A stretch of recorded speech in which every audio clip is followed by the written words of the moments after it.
Today we're going to be talking about first loves and pain.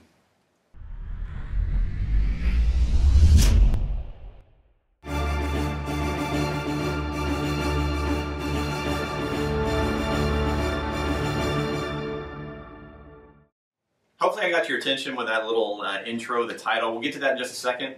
Before we jump into first loves and pain, I wanted to say thank you so much for all the comments, emails, etc. that we got after Blog 150. I asked you guys to send me models that you enjoy. I got tons of different ideas, everything from bodybuilders to mixed martial artists to dancers. So thank you so much for sending that information. And I also got some requests for things that people would like to see on the blog. And if you send me a request, hopefully in the next few months you'll see some stuff coming out from us to help answer some of those questions. One of the things that struck me about a lot of the requests that we got was the wide diversity. I had people asking for more neurology about some of the stuff that we do, people asking about, hey, how can I learn more quickly? How do I deal with this particular problem, this particular issue? And it just speaks to me because one of the things that we know about the Z-Health system is that people from many walks of life, many different pursuits, use Z-Health. And so it's one of the challenges of doing a blog for the general Z-Health community. I want to make it helpful for you, so just stay tuned and hopefully I'll get to everyone's request soon.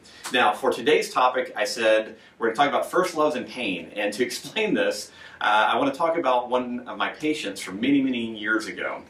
Not long after I'd gotten into my first practice, I had a great guy come in. He was a former, not professional athlete, but Division I football player. He was a quarterback at our big school in the SEC, and he had played many years before. And when he came to me as a patient, he came in with low back pain and also some shoulder issues. And one of the things that was problematic for him is he'd gone through treatment for cancer years before with lots of radiation, and so his body was pretty messed up. He had been a Division I football player, and then he had all these other things happen along with all of life, and he was in his mid-50s when I first met him.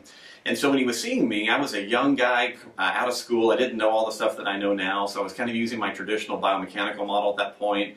Didn't know a lot about neurology, but I tried to be very creative in trying to help people. So what happened in working with him is the first few times I saw him, we were working on his back pain, and I was able to help him with that. We got him through that fairly quickly, but what was really bugging him was his shoulder. And I did everything that I knew to do. We did soft tissue work and mobilizations and all kinds of things. I gave him home exercises to do. Nothing was working. He had, anytime he came up above 90 degrees, he had shoulder pain.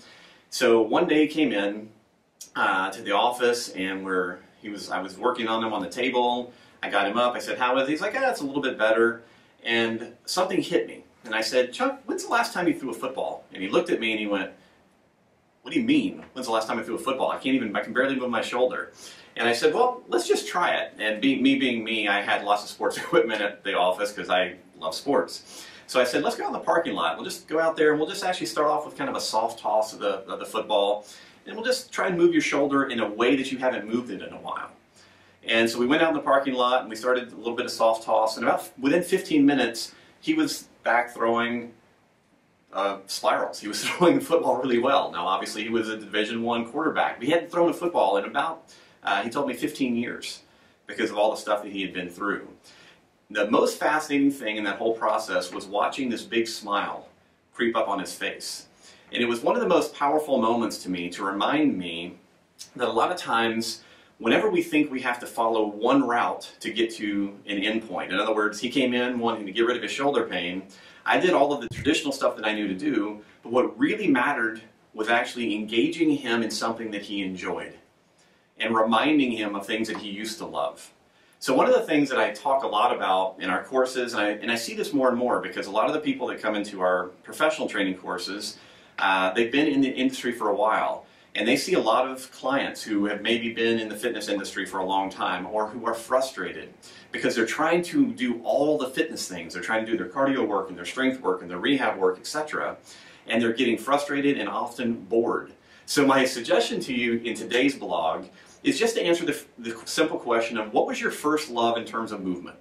Did you as a child love football or baseball or softball or volleyball, or did you just like walking in the woods, or did you, what was the first physical activity that you enjoyed? For me, I'm a martial artist. I was a martial artist from the time I was 5 years old, and what I've learned is that when I grow frustrated with any fitness pursuit, I need to put it aside and go back to the thing that I love the most, which is training in martial arts. That restores my motivation, and very often if I have something that's bothering me, maybe my knee or my back or whatever, and I've done all my other rehab stuff and it's not working, doing something that I enjoy is often the most powerful medicine.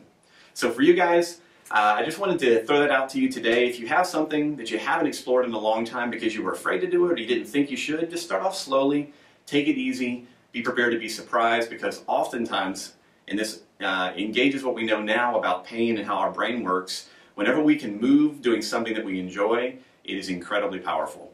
So if you have any questions about this, please let me know. Otherwise, have a great week.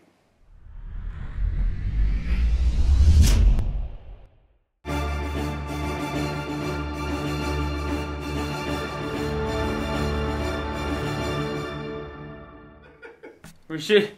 We're shooting for you, Rick. Yeah, get ready. Here comes your video.